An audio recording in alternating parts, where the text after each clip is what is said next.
Good day, I'm Lorraine Mendez, and this is your JICE News for Tuesday, November 5. Prime Minister Andrew Holness says Jamaica is open to partner with other countries, including China, to create and assimilate new technology and innovations.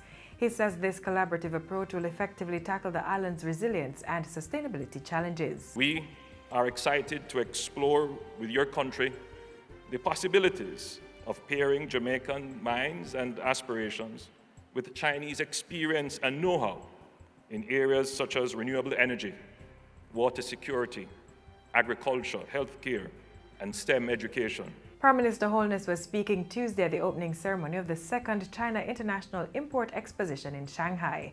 Jamaica is participating in the November 5 to 10 Expo as a guest country of honor. Mr. Holness expressed hope that the Expo would open doors and opportunities for Jamaican products and entrepreneurs in the strong and diversified markets of China.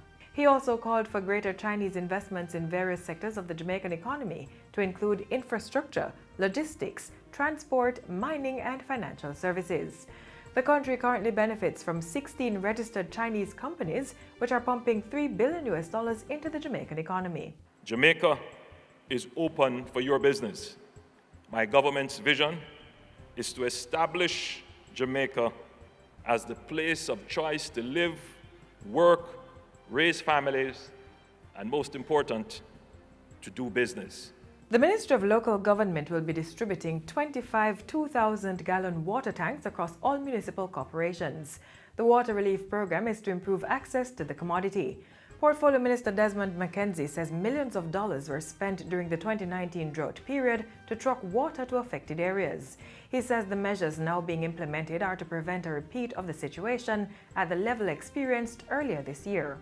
Very shortly, myself and the Minister without portfolio in the officer in the Ministry of Economic Growth and Job Creation will be making a special announcement as to a collective response to the question of water across the country. We're going to be working closely with the National Water Commission through the Ministry of Economic Growth. Minister McKenzie was speaking at the official launch of Local Government and Community Month. He says each municipal corporation will receive at least one water truck by the end of March 2020.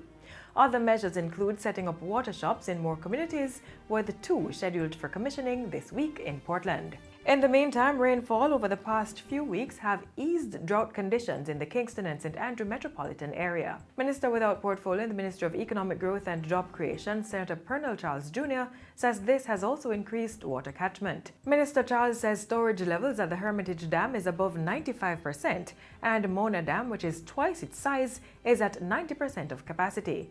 The minister adds that work on the replacement pipeline along the Ferry Main Road is progressing steadily, and measures will be put in place to ensure no further delay of the project. We are putting some timelines in to ensure that we have weekly, daily meetings so that the chamber, profiling, the berth, the berm, the bridges, cross connections are all done. Once those are done and we can get water up Washington Boulevard, all of these areas like Zayde Gardens, Dunrobin Court, La Ventura, going down through Malines Road, all of those areas will see a return to consistency. Minister Charles was speaking following the recent installation of a $2 million water supply system at Dunrobin Court in St. Andrew.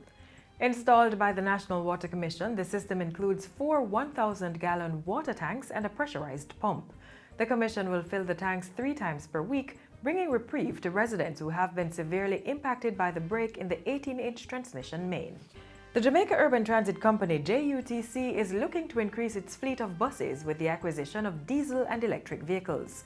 Minister of Transport Robert Montague says the JUTC will also be repairing 15 of its articulator buses next month.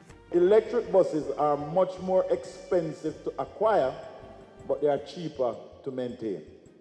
And they give you a better ride, they are good for the environment. And JPS already has put up 14 charging stations across the island for general use. According to the Transport Minister, the electric buses will be able to run for 8 hours and have an additional battery. Education State Minister Orlando Tarilong is imploring the nation's youth to work hard with persistent dedication to realize their goals in life. Minister Tarilong was speaking to students at the Go Higher conference held at the Jamaica Conference Center on Thursday. Preparation, passion. Those are two things that you must never forget. Have a passion for what you want to do in life and make sure that you are prepared to do every single thing you need to do to get to where you want to in life. The Go Higher conference, which is in its second year, was organized by the Jamaica Tertiary Education Commission. Its aim is to empower students and provide them with useful information about college preparation, brand building, entrepreneurship, finance, and accessing higher education. And finally, Director of the HOPE program, Colonel Martin Rickman, is reiterating his appeal for more public and private sector entities to offer internship opportunities to HOPE participants. Even if it is just one young person that you can take into your doors, that we can pay a stipend whilst we're training them on the job, even if it is one. If every company in Jamaica were to do 1 or 2 or 3, just a few, we can reach to many more of our unattached youth in Jamaica to help them to be better. Colonel Rickman was speaking at Friday's graduation ceremony for 14 windscreen wipers. Participants are part of a 3-week windscreen wiper intervention initiative facilitated by the Heart Trust NTA, the National Service Corps, HOPE program, the Jamaica Constabulary Force, and the private sector. They were exposed to sessions on civics, conflict management, family life management, and career development. This is only but a stepping stone for each of these young men. This is, let's call it the first step.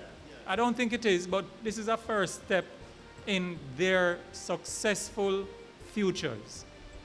Each and every one of these young men, I'm confident, are going to do well in life. And that's it for JIS News Today. I'm Lorraine Mendez. Thanks for watching.